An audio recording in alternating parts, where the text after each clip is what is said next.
Was ist eigentlich, wenn ich da nicht mehr rauskomme? Wenn ich in diesem Zustand einfach stecken bleibe? Das ist eine der häufigsten Fragen, die mir Menschen vor ihrer ersten Hypnose stellen. Und ich verstehe sie. Denn wenn Hypnose so funktionieren würde wie im Film, dann wäre die Sorge absolut berechtigt. Deshalb räumen wir heute auf. Ich zeige dir die 5 größten Mythen über Hypnose und ich erzähle dir, wie ich bei einer Hypnoseshow mal einen echten Rettungseinsatz verhindert habe. Bleib also dran. Moin und willkommen zurück. Ich bin Nils Muschel, ich bin Hypnosetherapeut und Hypnoseausbilder. Heute nehmen wir uns die 5 hartnäckigsten Mythen über Hypnose vor.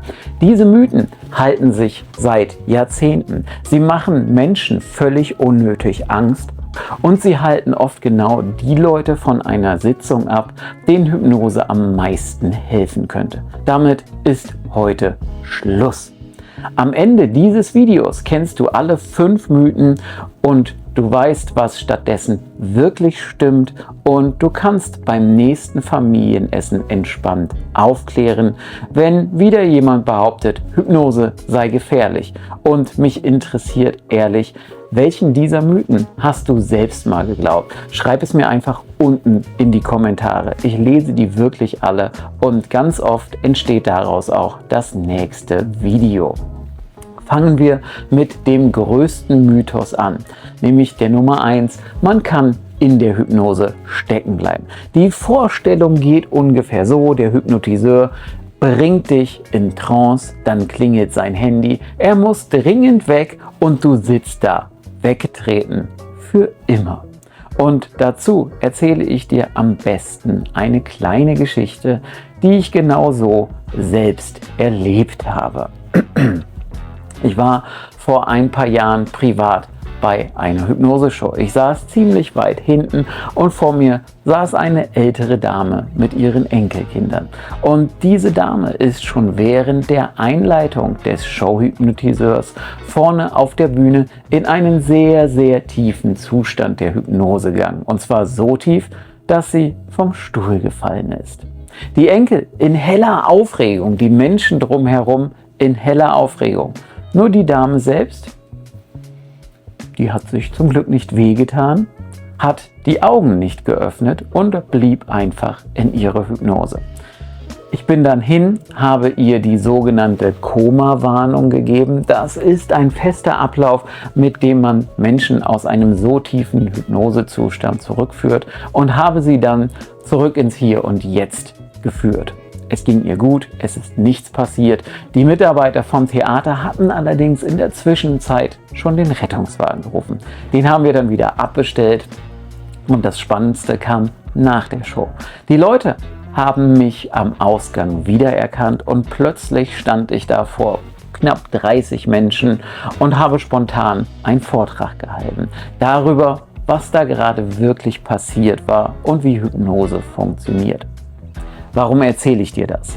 Diese Dame war in dem tiefsten Zustand, den es in der Hypnose überhaupt gibt. Man nennt ihn den Estée-Zustand, benannt nach James Estée, einem schottischen Chirurgen, der schon vor über 150 Jahren Operationen nur mit Hypnose statt Narkose durchgeführt hat. Tiefer geht es nicht. Und selbst dort ist nichts passiert. Sie wäre übrigens auch ganz ohne mich wieder zurückgekommen, von allein. Ich habe das Ganze nur deutlich schneller und abgekürzt gemacht. Und genau das ist der Punkt. Trance ist ein natürlicher Zustand. Dein Körper kennt ihn und dein Körper beendet ihn auch wieder. Ganz von selbst. Das Schlimmste, was dir in einer Hypnose passieren kann, ist, dass du einfach dabei einschläfst. Und was passiert dann? Dann wachst du irgendwann auf. So wie jeden Morgen auch. Niemand ist jemals in einer Hypnose stecken geblieben. Niemand. Mythos 1 erledigt. Mythos Nummer 2, Hypnose ist eine Art Schlaf. Du bist weggetreten, bewusstlos, einfach nicht mehr da. Kleine Randnotiz an dieser Stelle. Der Mythos ist sogar verständlich, denn das Wort Hypnose kommt tatsächlich von Hypnos, dem griechischen Gott des Schlafs. Der Name ist historisch gewachsen, aber er führt komplett in die Irre. In der Hypnose bist du nämlich nicht weg. Im Gegenteil, du bist hellwach und hochkonzentriert. Du musst dir das so vorstellen: Dein Bewusstsein ist wie eine Taschenlampe in einer Neumondnacht. Was die Lampe beleuchtet, das nimmst du bewusst wahr. Alles andere liegt im Dunkeln, ist aber trotzdem da. Und in der Hypnose schalten wir diese Lampe nicht aus. Wir drehen sie nur um, nach innen. Du hörst alles, du bekommst alles mit. Du kannst jederzeit reagieren. Schlaf sieht wirklich anders aus. Mythos Nummer 3.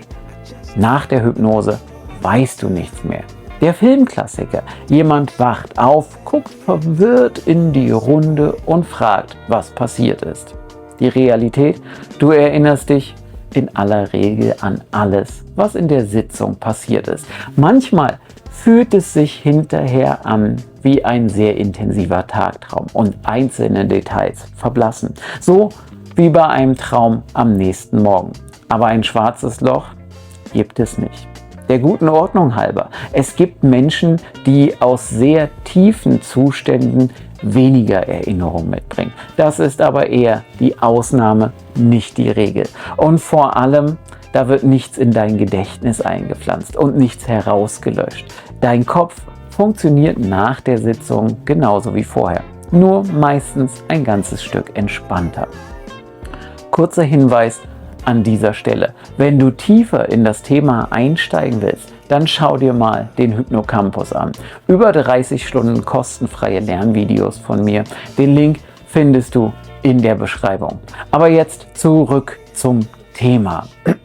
Mythos Nummer 4. Nur willensschwache Menschen sind hypnotisierbar. Dieser Mythos ist besonders hartnäckig und er ist besonders falsch, weil er die Sache komplett auf den Kopf stellt. Hypnose ist nämlich kein Kampf, bei dem der stärkere Wille gewinnt und der schwächere verliert. Hypnose ist konzentrierte Mitarbeit. Wer gut fokussieren kann, wer eine lebendige Vorstellungskraft hat, der geht in der Regel sogar leichter in die hypnotische Trance. Das ist eine Fähigkeit, keine Schwäche.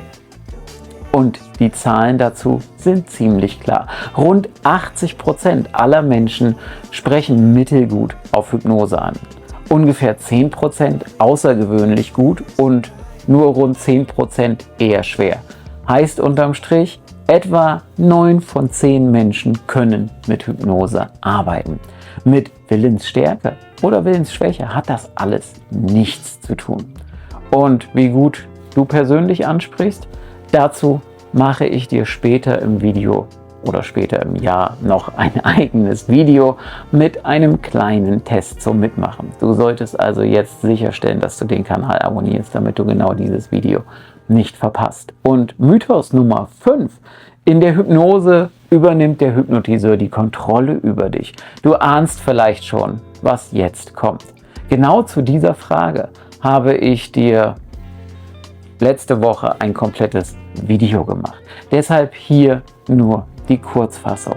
Nein, zwischen deinem Bewusstsein und deinem Unterbewusstsein sitzt eine Art Firewall, der sogenannte kritische Faktor. Der gleicht jeden Vorschlag mit deinen Werten ab. Und was nicht zu dir passt, das prallt einfach ab. Du behältst die Kontrolle. Die ganze Zeit. Wenn du das im Detail verstehen willst, dann findest du oben in der Ecke die Infokarte und in der Beschreibung ist das Video auch nochmal verlinkt. Fassen wir das Ganze mal zusammen. Erstens, du kannst in der Hypnose nicht stecken bleiben.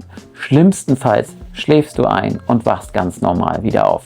Zweitens, Hypnose ist kein Schlaf, sondern Konzentration nach innen. Drittens, du erinnerst dich hinterher, ein schwarzes Loch gibt es nicht. Viertens, hypnotisierbar zu sein ist eine Fähigkeit und keine Schwäche. Und 9 von 10 Menschen bringen diese mit. Und fünftens, die Kontrolle bleibt bei dir die ganze Zeit. Wenn dir also das nächste Mal jemand erzählt, Hypnose sei unheimlich oder gefährlich, dann weißt du, es jetzt besser. Genau dafür mache ich diese Videos hier. Hypnose ohne Hokuspokus. Tiefe statt Trick. Wenn dich das bis hier interessiert hat, dann findest du in der Beschreibung den Link zum Hypnocampus mit über 30 Stunden vertiefenden Lernvideos, komplett kostenfrei. Schau es dir einfach mal in Ruhe an. Und hier habe ich dir ein Video rausgesucht, das dazu gut passt. Also jetzt hier klicken und dann sehen wir uns nächste Woche wieder.